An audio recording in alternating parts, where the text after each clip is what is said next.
नमस्कार। Republic Bharat digital के इस खास पॉडकास्ट में आप सभी का बहुत स्वागत है। आपके साथ मैं हूं सुमित चौधरी। भारत में हर साल गठिया यानी कि अर्थराइटिस के जो मामले हैं वो लगातार बढ़ रहे हैं और साथ ही जॉइंट रिप्लेसमेंट सर्जरीज जिनकी संख्या में भी काफी बढ़ोतरी देखने को मिली है। भारत धीरे धीरे दुनिया के अंदर जॉइंट रिप्लेसमेंट की जो कैपिटल है वो बनता हुआ नजर आ रहा है और अब ये सर्जरीज, बड़ी बात यह है कि पूरी तरह से सफल भी हो रही हैं, बहुत नॉर्मल हो चुकी हैं। लोग बहुत ज्यादा संख्या में सर्जरीज करा रहे हैं।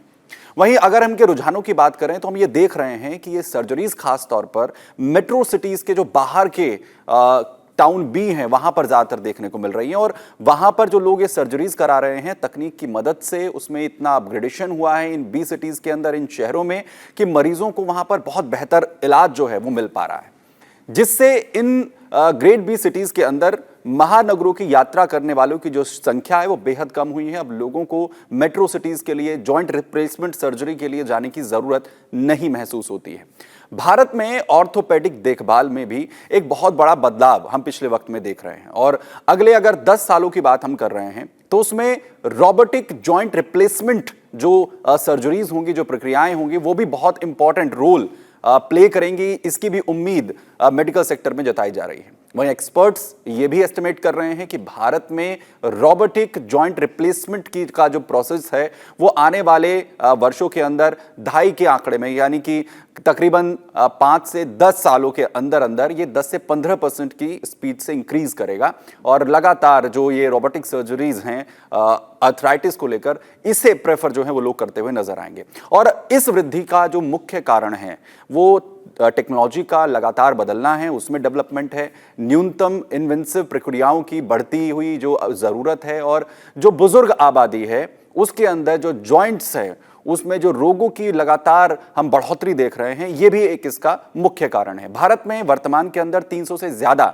ऐसे रोबोटिक सर्जिकल सिस्टम्स हैं जो अलग अलग अस्पतालों के अंदर इस वक्त में इस्तेमाल किए जा रहे हैं और जो इस तकनीक की व्यापक स्वीकृति है, जो लगातार इसे अडॉप्ट लोग कर रहे हैं, वो ये बता रहा है कि भारत के छोटे शहर इस सर्जरीज के अब केंद्र कहीं ना कहीं बन रहे हैं। छोटे शहरों के अंदर लगातार अब लोग जो हैं वो इन सर्जरीज को अडॉप्ट कर रहे हैं, जहां इसमें रोबोट्स लगाने की भी जो प्रक्रिया है वो तेजी के साथ बढ़ रही है। वहीं अभी तक जो कन्वेंशनल टेक्निक्स थी इन ऑपरेशंस को लेकर, उसकी तुलना में जो रोबोटिक सर्जरी है वो बहुत इंपॉर्टेंट है, बहुत ज्यादा फायदेमंद है जॉइंट रिप्लेसमेंट को लेकर।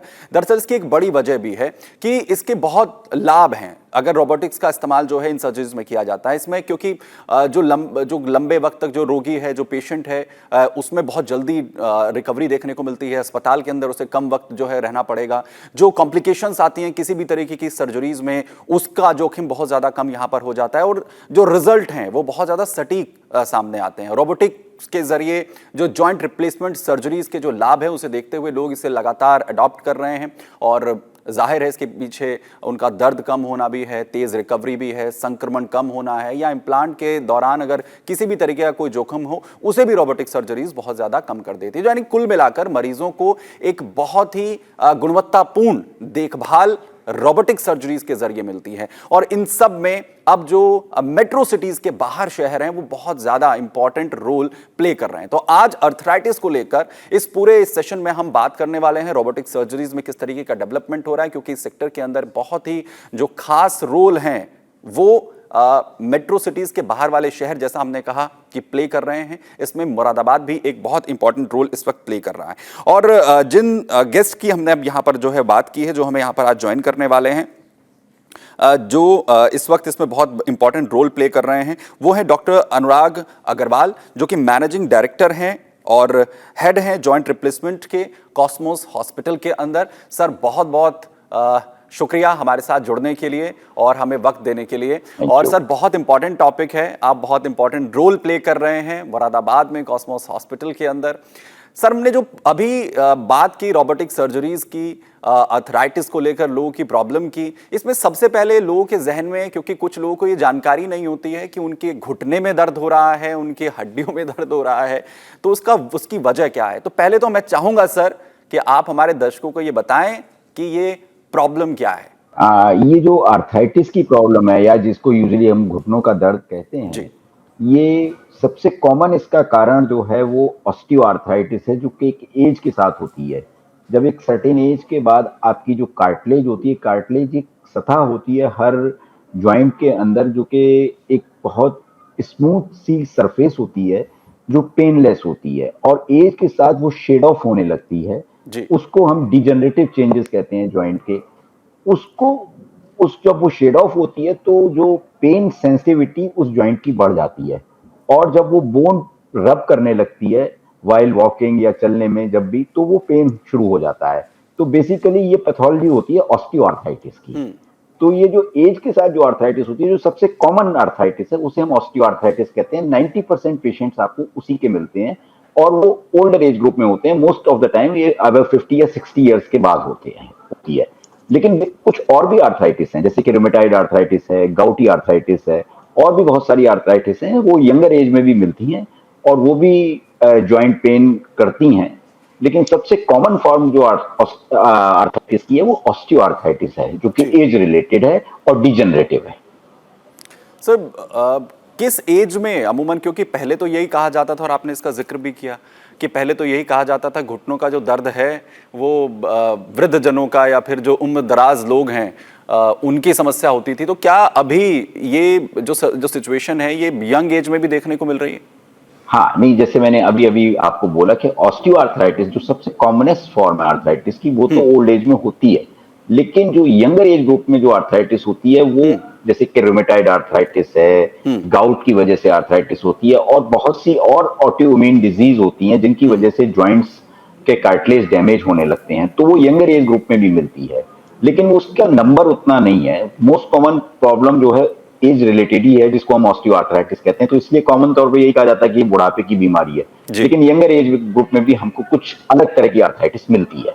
जी सर, क्योंकि हमने ये देखा कि अभी तक जो इलाज की बात आती थी तो उसमें मेट्रो सिटीज का बहुत ज्यादा रुख किया जाता था, लेकिन हम देख भी रहे हैं कि doctor Anurag head of the department के तौर पर भी जॉइंट रिप्लेसमेंट के कॉस्मोस हॉस्पिटल के अंदर भी इन चीज़ों को लेकर आप लोग बहुत काम कर रहे हैं। तो किस तरीके के अभी तक आप लोग पेशेंट्स देख रहे हैं? क्या आप लोगों का जो है एक्सपीरियंस है कि कहाँ कहाँ पर जो पेशेंट्स का इंक्रीमेंट है वो देखने को मिल रहा है? मेट्रो सिटीज़ में, टाउन बी सिटीज़ के अंदर क्या कोई डिफरेंस है बीमारी को लेकर? और फिर जब इलाज की आप लोग शुरुआत करते हैं तो क्या प्रोसेस होता है?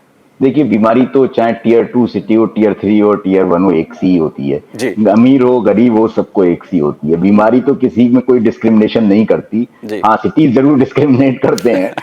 देख, तो ऐसा है कि आर्थराइटिस की प्रॉब्लम छोटी सिटीज में भी, ये तो है नहीं कि बड़ी सिटीज की प्रॉब्लम है कोई इस तरह की, कोई ऐसी एनवायरमेंटल प्रॉब्लम है, वो भी नहीं है। This is the age related issues हैं। तो जैसे जैसे क्योंकि हमारी लाइफ एक्सपेक्टेंसी बढ़ रही है, तो पहले तो उसकी वजह से अब आर्थराइटिस की प्रॉब्लम ज्यादा दिखने लगी है।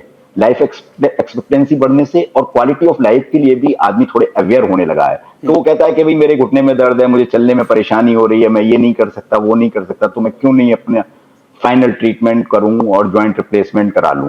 तो उस वजह से ये जो संख्या है, जो ज्वाइंट रिप्लेसमेंट के पेशेंट्स की संख्या है, उसके बढ़ने के यही दो मुख्य कारण है। तो पहले ये अवेयरनेस क्या था कि मेट्रो सिटीज में थी, लेकिन अब क्योंकि क्वालिटी कॉन्शियस हो गया है आदमी अपनी लाइफ के लिए, तो अब वो छोटे टियर 2 सिटीज या टियर 3 सिटीज में भी जो है जाता है डॉक्टर से और चाहता है कि उसका दर्द का निवारण हो। इसीलिए जो ज्वाइंट रिप्लेसमेंट के नंबर है वो इन सिटीज में भी बढ़ रहा है। जी, अब सर इलाज की जब बात आती है तो जो कॉस्मोस हॉस्पिटल में आप लोग ट्रीटमेंट देते हैं, हेड ऑफ द डिपार्टमेंट की आप जिम्मेदारी जो है वो संभाल रहे हैं, तो क्या प्रोसेस आप लोगों का रहता है? पेशेंट्स को क्या कुछ जो है वो चीज़ें जो पहले मेट्रो सिटीज़ में अवेलेबल रहती थी उसे आप लोग अब टाउन बी में कॉस्मोस हॉस्पिटल में हम जो भी पेशेंट हैं वो अवेल कर सकते हैं? देखिए, कॉस्मोस हॉस्पिटल की अगर मैं बात करूं तो 2012 से मुरादाबाद में ये है, और मैं ऑर्थोपेडिक सर्जन हूं और मैनेजिंग डायरेक्टर भी हूं उस हॉस्पिटल का। तो उस लिहाज से मैं जॉइंट रिप्लेसमेंट तो मैं डे फर्स्ट से, वो जब से हॉस्पिटल है उससे पहले से भी मैं अपनी क्लिनिकल प्रैक्टिस में करता था, लेकिन तब इतना नंबर नहीं हुआ करता था जब से अगर हम 13 साल 14 साल पहले की बात करें। लेकिन हाँ, अब काफी नंबर में पेशेंट आते हैं। अब हमने एक स्पेशल क्लिनिक करते हैं जो कि केवल ज्वाइंट से रिलेटेड ही पेन के लिए करते हैं, और उसमें वही लोग अटेंड करते हैं जिनको वाकई ज्वाइंट रिप्लेसमेंट की जरूरत होती है। फिर उनको स्पेशल ट्रीटमेंट दिया जाता है। उनका हम इवेल्युएशन करते हैं कि उनके ज्वाइंट का फंक्शन कैसा है, उसकी कई स्कोरिंग होती हैं। उसके कई पैरामीटर्स हैं, स्केल्स हैं, जिसपे हम ज्वाइंट, जब पेशेंट हमको पहली बार अटेंड करता है तो उस स्केल्स पे हम देखते हैं कि उसका क्या नंबर आ रहा है, क्या स्कोर आ रहा है, और फिर हम ज्वाइंट रिप्लेसमेंट के बाद उसको इवेल्युएट करते हैं कि इसका स्कोर कितना इंप्रूव हुआ just immediate after the surgery. तो ये सब चीजें हैं, इस तरह से हम ओपीडी में प्रोसेस करते हैं उसको। और फिर हम पिछले 1.5 साल से रोबोटिक सर्जरी कर रहे हैं। रोबोटिक सर्जरी जो है एक बिल्कुल नई चीज है इंडिया के अंदर, बाहर तो थी लेकिन अब इंडिया में पिछले 5 साल से रोबोटिक सर्जरी का जो है, और अभी विगत 2 वर्षों में तो और भी ज्यादा चलन बढ़ा है। तो अब हम सारे joint replacement, hip replacement, knee replacement और पार्शियल नी रिप्लेसमेंट सब रोबोटिक सर्जरी के द्वारा किए जा रहे हैं, जो कि पहले टीयर 2 सिटीज में एक सपना हुआ करता था कि कोई रोबोटिक सर्जरी होगी या रोबोटिक सर्जरी के द्वारा रिप्लेसमेंट होगी, लेकिन अब ये सब पॉसिबल है, टेक्नोलॉजी का पहुंच रही है इन सब जगह तक और उसका लाभ मिल रहा है सबको। सर मैं ये भी समझना चाहूँगा, क्योंकि अमूमन अभी भी लोगों के मन में कई तरीके के डर रहते हैं जब भी जॉइंट रिप्लेसमेंट के बारे में, सर्जरीज के बारे में या किसी भी तरीके की सर्जरी के बारे में अमूमन डर होता है। लेकिन जब घुटनों की सर्जरी की बात आती है तो लोगों के जहन में एक डर बना रहता है। तो जब आप उनकी काउंसलिंग करते हैं तो अमूमन किस तरीके के चैलेंजेस आप लोगों के सामने आते हैं? लोगों के मन में किस तरीके के मिथ्स जो हैं वो सर्जरीज को लेकर अभी हैं? देखिए 2-3 मिथ्स हैं, खास करके जब नी रिप्लेसमेंट की सर्जरी की हम बात करते हैं। एक तो ये लोग कहते हैं कि सब बहुत दर्द होगा ऑपरेशन के बाद, ये बहुत पेनफुल सर्जरी होती है। हाँ, ये मेरा मानना है कि अगर इसके पेन को ट्रीट ना किया जाए तो ये पोस्ट ऑप में पेन होता है, लेकिन अब उसके इतने तरीके हैं उसको कम करने के, पेन को या खत्म करने के, कि पेशेंट को कोई सी भी तरीके का पेन नहीं होता। तो उसके बहुत सारे तरीके हम अडॉप्ट करते हैं जिसकी वजह से पेन नहीं होता। एक तो इससे पेशेंट बहुत डरता है, उसके मन में भय रहता है। दूसरे उसको होता है कि हम क्या पता चल पाएंगे कि नहीं चल पाएंगे। ये बहुत मिथ है कि अभी हम ऐसे हैं, क्या पता इससे भी बुरे हो जाएं। तो फिर हम उनको बताते हैं कि नहीं, देखिए ये ऐसा है, ये बिल्कुल नहीं चल सकते थे और ये अब देखिए कितना अच्छा चल पा रहे हैं। ये बहुत बड़ा मिथ है कि हम अभी ऐसे हैं, पता नहीं ये कहां से आया है, मैं तो खुद ही नहीं समझ पाता। कितनी सक्सेसफुल सर्जरी है और इतने साल हो गए और एकदम प्रूवन सर्जरी है, लेकिन उसके बाद भी ये मिथ जनता के दिमाग में कहां से आया है, मैं खुद इस बात से हैरान हूं। मैं आपको खुद बता रहा हूं, मैं आज तक इसका कारण नहीं समझ पाया कि ऐसा क्यों है। लेकिन यह है कि उनको एक मिथ है, जिसके लिए मैं आपके चैनल के माध्यम से ये भी दूर करना चाहता हूं कि ये बिल्कुल एकदम बेसलेस बात है कि आप जितने खराब हैं हम उससे भी ज्यादा खराब हो जाएंगे, इस तरह की बात करते हैं। डॉक्टर ये जो आपने बात कही है, सॉरी मैं आपको इंटरप्ट कर रहा हूँ, ये बहुत इंपॉर्टेंट बात आपने कही है, क्योंकि मेरी फैमिली के अंदर, मैं अपना भी अगर एग्जांपल दूं तो जो मेरी मौसी हैं, मैं उनका मैं अपना रिलेशन में बताऊं, उनके घुटनों में थोड़ी दिक्कत है। वो काफी दिन से इस पेन से प्रॉब्लम वो फेस कर रही हैं। मैं उन्हें लगातार ये कह रहा हूं कि आप इसका ट्रीटमेंट लें और रोबोटिक सर्जरीज के थ्रू भी जॉइंट रिप्लेसमेंट जो है वो करवाया जा सकता है। लेकिन उनका ये कहना होता है कि शायद मैं फिर ऐसी भी ना रह पाऊं, मेरे घुटनों में और भी समस्या है। ये इससे तो मैं भी 2-4 हुआ हूं। ये सिचुएशन है। बिल्कुल सही कह रहे हैं आप। अच्छा, और जहां तक आपने रोबोटिक सर्जरी की बात की, तो ये चीज भी मेरे सामने आई। जब रोबोटिक सर्जरी शुरू हुई तो पेशेंट मेरे पास आते थे, डॉक्टर साहब हम रोबोट से ऑपरेशन नहीं कराएंगे, वो तो मशीन है, पता नहीं क्या कर देगी, हमें तो आपसे ऑपरेशन कराना है। अच्छा, फिर कहते हैं कि सर अब आप बिल्कुल ऑपरेशन नहीं करेंगे, अब रोबोट ही किया करेगा क्या ऑपरेशन? मैंने कहा नहीं भाई, ऐसा नहीं होता है। रोबोट एक हेल्पिंग टूल है, रोबोट सर्जन नहीं है। सर्जन का रोल पूरा होता है, रोबोट का रोल कुछ चीजों में होता है जिससे एक्यूरेसी आती है। हालांकि हाँ, आगे हम लोग डिस्कस करेंगे कि रोबोट का क्या रोल है, उसमें आएगा। तो ये भी लोग कहते थे कि सर हम मशीन से ऑपरेशन नहीं कराना, हमें तो आप ही से कराना नहीं। और क्या अब आप बिल्कुल नहीं है, ओटी में दिखेंगे नहीं हमें, क्या मतलब सिर्फ रोबोट ही करता रहेगा ऑपरेशन? तो ये भी एक मिथ था। तो ये बहुत मिसकंसेप्शंस हैं लोगों के जहन में। और जैसा आपने कहा कि ये जो चैलेंजेस आते हैं और लोगों के मन में जो है वो डर रहते हैं, ये इस तरीके के मिथ्स जो हैं वो रहते हैं। सर पहले हमारे जो दर्शक हैं या फिर जो पेशेंट्स इस वक्त इतनी हिम्मत नहीं जुटा पा रहे हैं कि वो कॉस्मोस हॉस्पिटल आए, मुरादाबाद पहुंचे और डॉक्टर अनुराग से वो ट्रीटमेंट लें, उन्हें सबसे पहले आप प्लीज ये बताइए कि जब ये ट्रीटमेंट होगा तो उसमें क्या इलाज है इसका? ये जो जॉइंट रिप्लेसमेंट सर्जरी है एग्जैक्टली है क्या? देखिए ज्वाइंट, एक तो सबसे बड़ा बात यह है कि ज्वाइंट रिप्लेसमेंट सर्जरी में, जैसे कि उसका नाम है, लोग कहते हैं बिल्कुल ज्वाइंट को रिप्लेस कर देते हैं। तो ठीक है, वो एक सर्जरी का नाम है, ज्वाइंट रिप्लेसमेंट सर्जरी या आर्थोप्लास्टी कहते हैं जिसको हम टेक्निकल लैंग्वेज में। उसमें ये नहीं है कि हम एकदम ज्वाइंट को निकाल के तहस नहस करके और एकदम उसमें नया ज्वाइंट लगा देते हैं, ऐसा नहीं होता है। ये एक्चुअली रीसरफेसिंग होती है। जो कार्टिलेज, जैसे मैंने शुरू में आपके टॉक में बताया था कि जो कार्टिलेज है, जो कि एक सरफेस होती है जो शेड ऑफ होने लगती है, और जो डिजेनरेटिव सरफेस होती है, उस डिजेनरेटिव सरफेस को हम आर्टिफिशियल सरफेस से रिप्लेस करते हैं। That is replacement. ये नहीं कि हम सब उसको मतलब बहुत बड़ा पार्ट निकालते हैं उसका, तो वो उसको निकाल के और आर्टिफिशियल सरफेस लगा देते हैं, और उसके बीच में एक स्पेसर होता है। तो ये जॉइंट रिप्लेसमेंट सर्जरी होती है। जब वो सरफेस आर्टिफिशियल सरफेस से रिप्लेस हो जाती है तो पेन सेंसिटिविटी उसकी खत्म हो जाती है, जिसकी वजह से पेन होना बंद हो जाता है, क्योंकि वही पेन का कारण होता है। तो ये है actually, this is a resurfacing surgery. एक मेरे पास मॉडल रखा हुआ है, मैं आपको दिखाता हूँ। जी सर, प्लीज। जरा आप देखिए, अपने शायद दर्शकों को ये देख पाए। हाँ, ये देखिए, ये इस तरह से, ये जो है ये आर्टिफिशियल प्रोसेसेस बिल्कुल एग्जैक्टली आपको दिख पा रही है।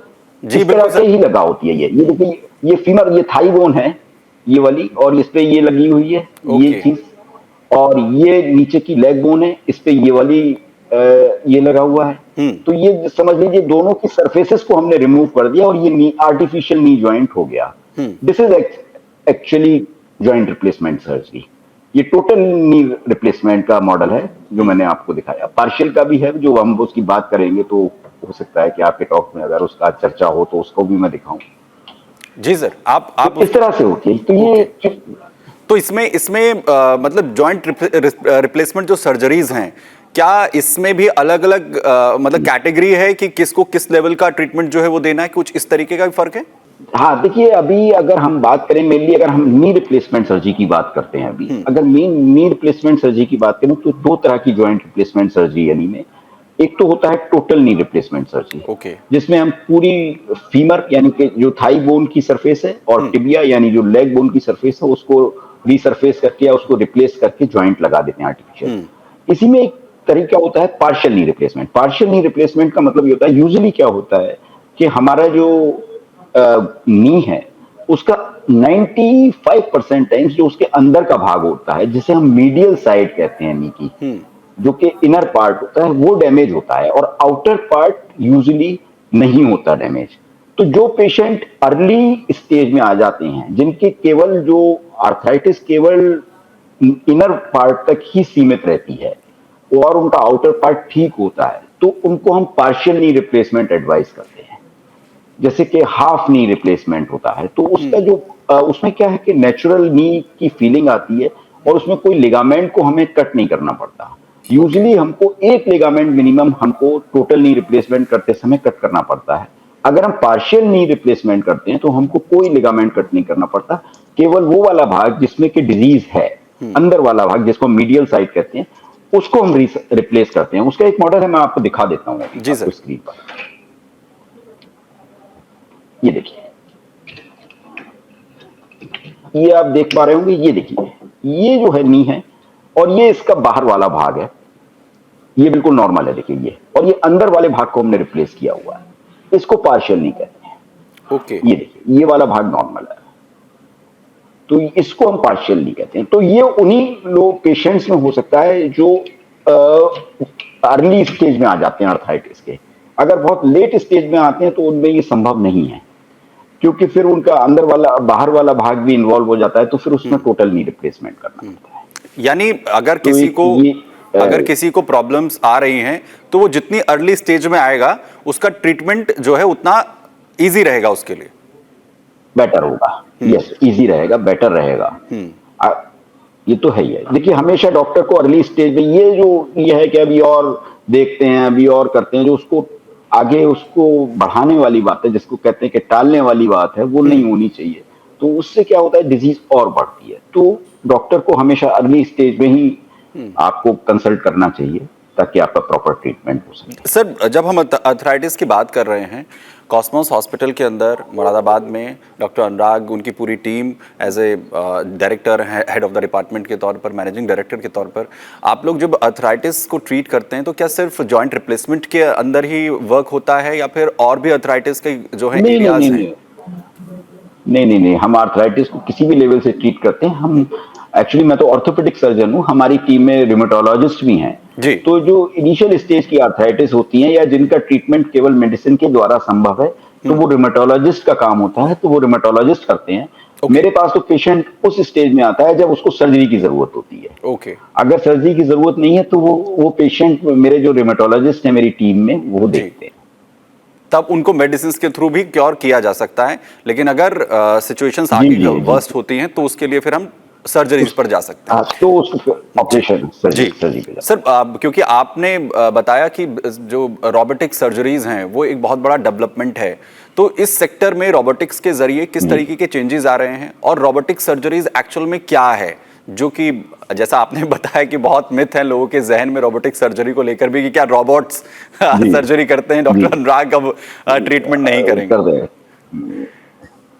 जी, हाँ बिल्कुल, सबसे पहला मिथ तो यही है और इसी से मैं शुरू करूंगा इस बात को कि जो लोग कहते हैं कि क्या रोबोट ही सर्जरी करेगा डॉक्टर साहब आप नहीं करेंगे, ये ऐसा नहीं है। रोबोट एक हेल्पिंग टूल होता है, एक ये बहुत ही सोफिस्टिकेटेड एआई बेस्ड एक मशीन है जिसमें जो सबसे पहले आपके नी ज्वाइंट की या ज्वाइंट रिप्लेसमेंट की प्लानिंग करती है। प्लानिंग इन द सेंस के एक पेशेंट आता है, उसका हम सीटी स्कैन कराते हैं और सीटी स्कैन के बाद उसकी एक 3D पिक्चर डेवलप की जाती है उसके ज्वाइंट की, और उस 3D पिक्चर में रोबोट प्लान करता है कि कहाँ से कितना कट लेना है, हमको कितने मिलीमीटर का रखना है, कितना एंगल रखना है, और वो प्लानिंग भी सर्जन की हेल्प के द्वारा होती है। ऐसा नहीं कि रोबोट अपने आप करता है। उस प्लानिंग के बाद फिर रोबोटिक आर्म को वो फिर ऑपरेशन के दौरान वो प्लानिंग के तहत ही रोबोटिक एक आर्म होती है जो जिसमें के एक इक्विपमेंट है जो कि बोन को कट करता है। तो वो आर्म का कंट्रोल सर्जन के हाथ में होता है, लेकिन आर्म में जो भी डाटा होता है, जो भी एंगल हमने फीड किया होता है, वो उसी के अनुसार उसी एंगल पे उतने ही मिलीमीटर का कट लेती है बोन का, जिससे कि प्रिसीशन बहुत ज्यादा होता है और उसी से ऑपरेशन की गुणवत्ता बहुत बढ़ती है। तो रोबोट एक टूल है जिसकी वजह से प्रिसीशन भी बढ़ा है, जिसकी वजह से प्लानिंग भी बहुत बेटर हो जाती है। और लेकिन वो सर्जन नहीं है, सारा कंट्रोल और रोबोट को जो इनपुट देना है वो सर्जन का काम है। अगर रोबोट को सर्जन प्रॉपर इनपुट नहीं देगा तो रोबोट तो गलत चलेगा ना। तो सर्जन का पूरा रोल है, रोबोट का रोल सिर्फ प्रिसीशन में है और प्लानिंग को हेल्प करने में है। सर, ये बताइए कि इससे जब मरीज को, जैसा आपने कहा कि प्रिसीशन बहुत एक्यूरेट होता है, तो इससे पेशेंट की रिकवरी में किस तरीके के बेनिफिट्स जो हैं वो मिलते हैं उन्हें? इससे रिकवरी में ये बेनिफिट मिलते हैं कि सॉफ्ट टिश्यू की हैंडलिंग कम होती है रोबोट से, और जितने भी उसके आसपास मसल्स होती हैं, लिगामेंट्स होते हैं, उनको हम प्रॉपर तरीके से सेव कर पाते हैं। और तो इसलिए उसमें पोस्ट ऑपरेटिव पेन और ब्लड लॉस ये सब कुछ काफी कम होता है और उसकी रिकवरी फास्ट होती है। उसको रिहेबिलिटेशन की उतनी ज्यादा जरूरत नहीं पड़ती जितनी कि हम कन्वेंशनल सर्जरी में पड़ती है। ये सब उसका वो है, और प्रिसीशन अच्छा होने की वजह से जो इम्प्लांट की लॉन्जेविटी है वो ज्यादा हो जाती है। अगर आपने कन्वेंशनल तरीके से ऑपरेशन किया हुआ है, मान लीजिए उसमें कुछ 2 मिलीमीटर या 3 मिलीमीटर भी कोई आपका एंगल या दो गड़बड़ है, तो उसमें एक एबनॉर्मल प्रेशर एक साइड पे आएगा, एक साइड पे थोड़ा डिफरेंट प्रेशर आएगा, तो उससे इम्प्लांट की लॉन्जेविटी कम हो जाती है। इम्प्लांट जो मान लीजिए 20 साल चलना है वो हो सकता है कि 15 साल चले या 10 साल चले। तो इन सब चीजों की वजह से रोबोटिक सर्जरी का महत्व है। सर, जब कोई भी पेशेंट आपके पास आता है तो क्या उसको कन्वेंशनल जो मेथड है उसके साथ ट्रीटमेंट दिया जाएगा या रोबोटिक्स के तहत जो है वो दिया जाएगा? क्या इस तरीके का भी कुछ डिस्कशन आप लोग करते हैं या फिर हर कोई जो है वो रोबोटिक्स का जो ट्रीटमेंट है वो अडॉप्ट कर सकता है? नहीं, ऐसा है कि हम दोनों ऑप्शन उसको देते हैं कि आपको रोबोटिक करानी है या कन्वेंशनल करानी है। कुछ लोग कन्वेंशनल में खुश रहते हैं, लेकिन अब मैंने देखा है कि काफी लोग जो है रोबोटिक की तरफ उनका झुकाव है और वो चाहते हैं कि हमारी रोबोटिक सर्जरी हो। तो रोबोटिक की तरफ थोड़ा सा है, इंक्लिनेशन बड़ा है पेशेंट का, लेकिन हम दोनों ऑप्शन देते हैं उनको, कन्वेंशनल से आपको कराना है कि रोबोटिक से कराना है। सर, कॉस्मोस हॉस्पिटल में जब आप लोग रोबोटिक सर्जरीज को, क्योंकि एक बहुत बड़ा सेक्टर है, बहुत बड़ा जो है वास्ट एरिया है, क्योंकि ना सिर्फ घुटनों का पेन, अगर आप बात करें जो जॉइंट्स हैं, चाहे वो आपका हाथ है, चाहे वो आपका हिप बोन है, वहाँ पर भी इस तरीके की प्रॉब्लम्स आती हैं। तो क्या वहाँ उसमें भी रोबोटिक सर्जरी सक्सेसफुल हैं? उसका ट्रीटमेंट भी कॉस्मोस हॉस्पिटल में आप लोग करते हैं? नहीं, अभी केवल हम रोबोटिक सर्जरी से केवल 3 जॉइंट रिप्लेसमेंट करते हैं 3 तरह के। एक तो टोटल हिप नी रिप्लेसमेंट करते हैं, जी। एक टोटल हिप रिप्लेसमेंट करते हैं और एक पार्शियल नी रिप्लेसमेंट करते हैं। अभी रोबोटिक्स में सिर्फ इतना ही अवेलेबल है, लेकिन आगे आने वाले समय में स्पाइन के ऑपरेशंस और शोल्डर के ऑपरेशंस भी रोबोटिक्स से होंगे, लेकिन वो अभी इंडिया में अवेलेबल नहीं है। वो अभी नहीं है यहाँ पर। आप किस तरीके का और डेवलपमेंट इस रोबोटिक सर्जरीज में देख रहे हैं और इनका किस तरीके का फायदा आप देख रहे हैं, और जिस तरीके का डेवलपमेंट पिछले वक्त में हुआ है और पेशेंट्स को इसका किस तरीके से फायदा मिल रहा है? डेवलपमेंट तो यही हुआ है। सबसे बड़ी चीज तो ये है कि रोबोटिक सर्जरी जैसी चीजें जो है टियर 2 टाउन में आ गई हैं। टेक्नोलॉजी आप कहाँ पहुंच रही है, आप ये सोचिए कि जहाँ पे आपसे 15 साल पहले जॉइंट रिप्लेसमेंट बहुत मुश्किल से 1 महीने में 2 या 1 हुआ करते थे, वहां पे अब रोबोटिक सर्जरी 15 साल में रोबोटिक सर्जरी होने लगी। ये एक बहुत बड़ा डेवलपमेंट है टेक्नोलॉजी का, और टेक्नोलॉजी इतने छोटे सिटीज में भी पहुंच रही है। एक चीज तो ये है, और दूसरे रोबोटिक सर्जरी का फ्यूचर है। जैसे मैं पहले बता चुका हूं कि इसके जो जो फायदे हैं वो आपको पता ही हैं, और आगे आने वाले समय में और भी सर्जरीज रोबोट के द्वारा होंगी। और ये तो मैं सिर्फ केवल ऑर्थोपेडिक्स के रोबोट की बात कर रहा हूँ। बहुत सारी एब्डोमिनल सर्जरी है, प्रोस्टेट की सर्जरी है, यूरोलॉजी है, ये सब भी रोबोटिक सर्जरी के द्वारा होने लगा है। वो भी टियर 2 सिटीज में अब काफी आने लगी है। तो टेक्नोलॉजी तो पहुंच ही रही है, और धीरे धीरे बहुत सारा चीजें जो है रोबोटिक सर्जरी के द्वारा होने लगेंगी, जिससे कि क्वालिटी ऑफ सर्जरी बहुत इंप्रूव करेगी। सर, एक पार्शियल नी रिप्लेसमेंट का जैसे आपने जिक्र किया था, एक फुल नी रिप्लेसमेंट का आपने जो है वो जिक्र किया। अब रोबोटिक सर्जरीज में क्या इससे ज़्यादा बेनिफिट जो है वो पार्शियल नी सर्जरी वालों को होता है? उन्हें ज़्यादा बेनिफिट इसमें रहता है? हाँ, ये आपने बहुत ही इम्पोर्टेंट क्वेश्चन, मतलब ये मैं समझता हूँ बड़ा अच्छा सवाल आपने पूछा। ये पार्शियल नी रिप्लेसमेंट में ना जो एक्यूरेसी की आवश्यकता टोटल नी रिप्लेसमेंट से भी अधिक होती है। क्योंकि इसमें क्या होता है कि एक तरफ आपकी नॉर्मल बोन और नॉर्मल जॉइंट होता है, और उसी नी में जो दूसरा हिस्सा है नी का, उसमें आप डिजीज जॉइंट होता है। तो डिजीज जॉइंट को आप रिप्लेस करते हैं, लेकिन नॉर्मल जॉइंट तो नेचुरल होता है। क्या होता है कि अगर मान लीजिए आपने डिजीज जॉइंट में जो अगर एक्यूरेसी के साथ आपने उसमें इम्प्लांट नहीं लगाया, वो इम्प्लांट थोड़ा टाइट हो गया, तो उसका इफेक्ट दूसरी तरफ आने लगता है, जो कि नॉर्मल साइड है। तो क्या अगर आपने वो ढंग से परफॉर्म नहीं है की गई है वो सर्जरी, उसमें प्रॉपर प्रिकॉशन नहीं लिए गए हैं, उसमें अगर उसमें टिश्यू की टेंशन ज्यादा है और इम्प्लांट का साइज प्रॉपर नहीं है, तो वो पार्शियल नी रिप्लेसमेंट फेल कर जाता है, क्योंकि उसकी डिजीज की दूसरी तरफ की वो डिजीज डेवलप होने लगती है, जो कि नॉर्मल साइड है। तो उसमें पार्शियल नी और खराब रहता है। पता लगा कि हमने एक अच्छे के लिए किया, लेकिन हमने दूसरी तरफ भी उसको और डिजीज दे दी। तो इसलिए उसकी एक्यूरेसी बहुत ज्यादा होने के कारण उसमें रोबोटिक का बहुत ज्यादा एडवांटेज है। पार्शियल नी में टोटल नी से ज्यादा एडवांटेज है रोबोटिक। सर, क्योंकि पार्शियल नी रिप्लेसमेंट में आपने कहा कि वक्त पर अगर व्यक्ति आए तो उसको बहुत बेहतर ट्रीटमेंट दिया जा सकता है, और आपने रोबोटिक सर्जरी का इंपॉर्टेंस भी इसमें बता दिया है।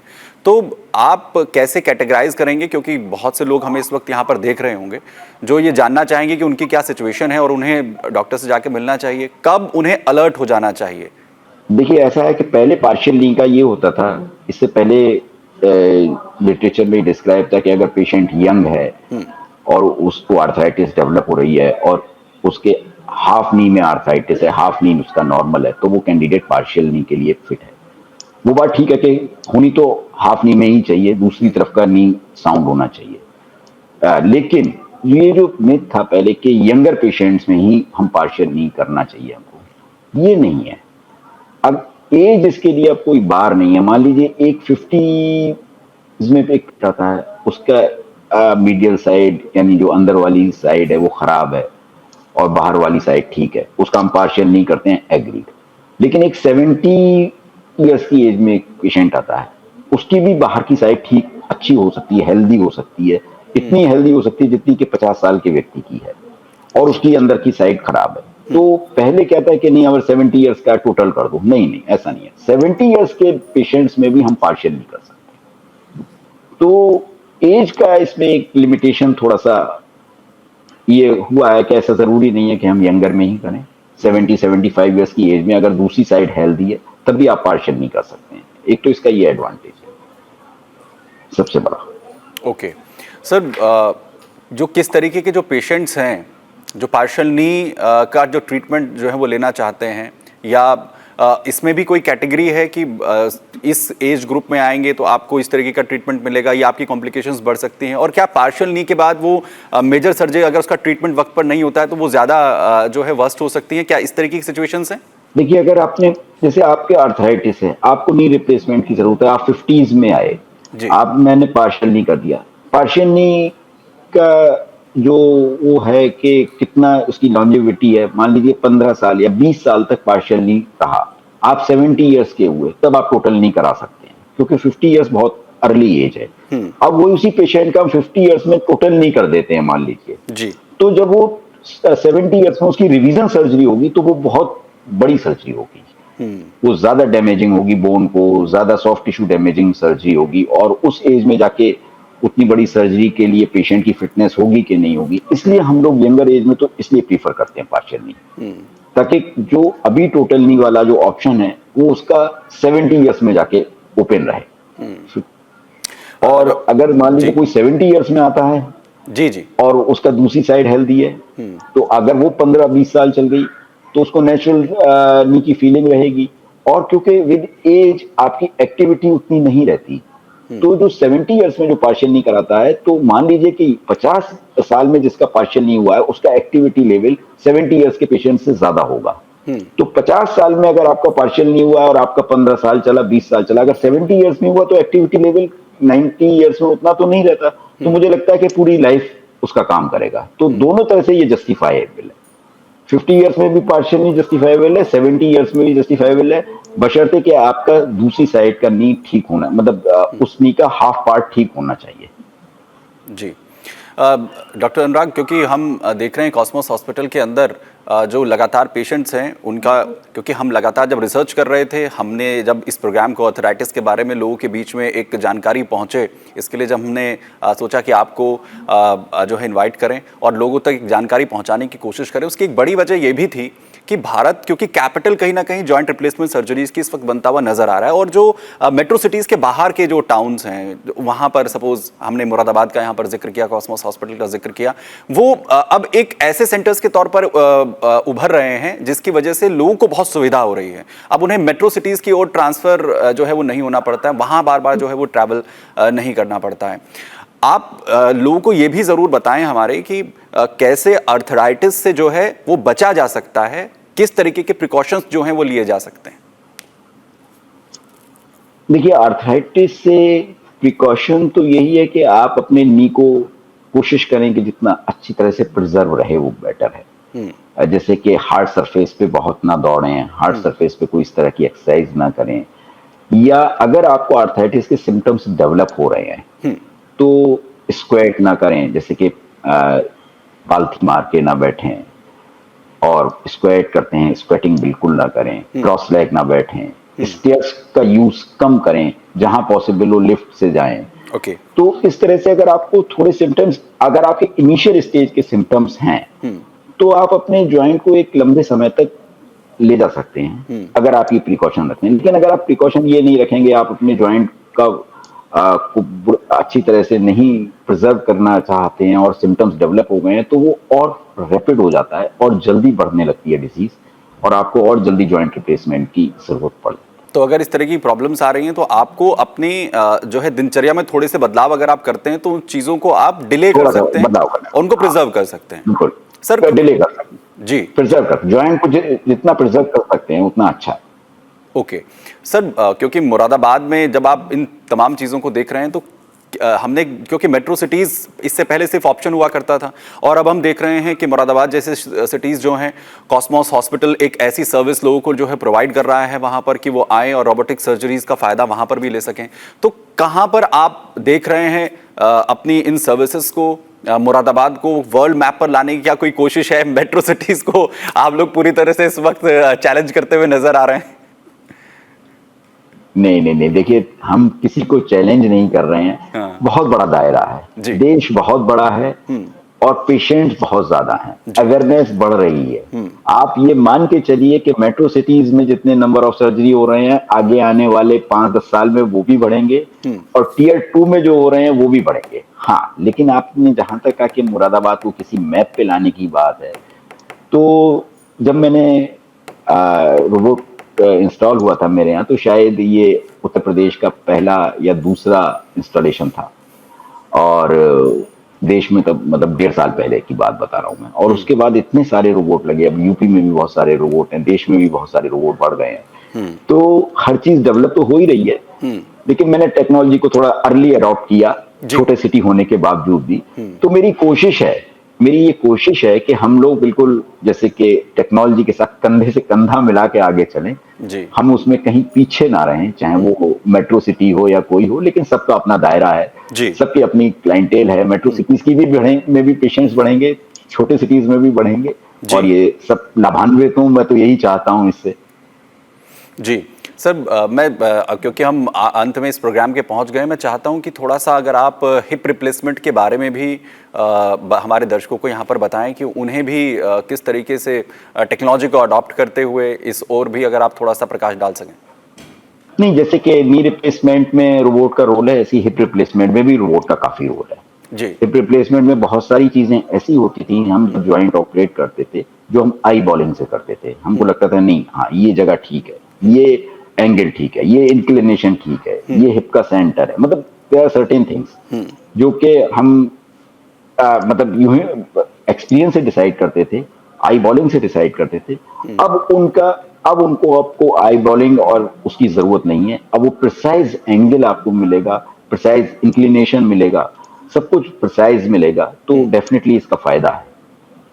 जी, तो मैं तो चाहता हूं, मैं तो ये कहूं कि कोई भी सर्जरी, चाहे नी हो या हिप हो रिप्लेसमेंट की, और उसका डेफिनेटली रोबोट की उसमें एज तो है ही है। जी, यानी टेक्नोलॉजी का अगर आप फायदा लेते हैं तो उससे आपकी रिकवरी में आपको बहुत अच्छा जो बेनिफिट है वो आपको यहाँ पर मिलेगा। और डॉक्टर अनुराग जो हैं वो पिछले 2 डिकेड से लगातार इस तरीके की जो ट्रीटमेंट्स हैं वो अपने पेशेंट्स का कर रहे हैं। कॉस्मोस हॉस्पिटल के अंदर बाकायदा जो सर्जरीज हैं इस तरीके के ऑपरेट कर रहे हैं डॉक्टर अनुराग। और सबसे बड़ी बात यह है कि मुरादाबाद सिटी के अंदर ये तमाम जो सुविधाएं हैं, रोबोटिक सर्जरी की जो सुविधा है, लेटेस्ट टेक्नोलॉजी है, उसे अवेल करा रहा है डॉक्टर अनुराग की पूरी टीम कॉस्मोस हॉस्पिटल। जहां से जिन पेशेंट्स के मन में, क्योंकि हमने कोशिश यही की है कि डॉक्टर अनुराग के जरिए उन मिथ्स को हम दूर करें, किसी भी तरीके की घबराहट है तो पूरी टीम है यहाँ पर कॉस्मोस हॉस्पिटल की। डॉक्टर अनुराग जैसे सर्जन हैं जो मुरादाबाद में आपको ये सभी बेनिफिट्स जो हैं वो दे सकते हैं, और आपका अर्थराइटिस है वो ठीक हो सकता है, बेहतर तरीके से हो सकता है। और डॉक्टर अनुराग, अंत में आप कुछ कहना चाहेंगे कि किसी को कोई घबराने की जरूरत है या फिर नहीं है, या आराम से इस सर्जरी को करवा सकते हैं? नहीं, बिल्कुल घबराने की जरूरत नहीं है, और ये सर्जरी बहुत रिवार्डिंग सर्जरी है।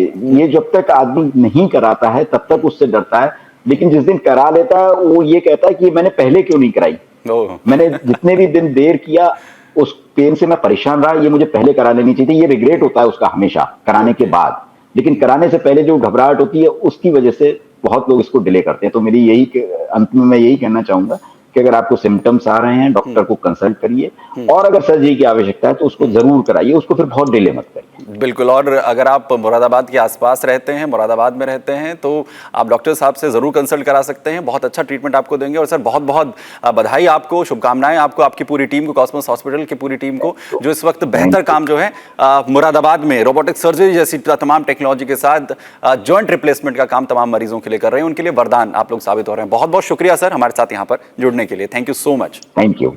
तो फिलहाल इस अर्थराइटिस को लेकर जो हमारी कोशिश थी कि आप तक जानकारी तमाम हम यहाँ पर पहुँचाएं। बहुत बहुत शुक्रिया हमारे साथ जुड़ने के लिए। ऐसे तमाम वीडियोस के लिए आप बने रहिए रिपब्लिक भारत डिजिटल के साथ। धन्यवाद।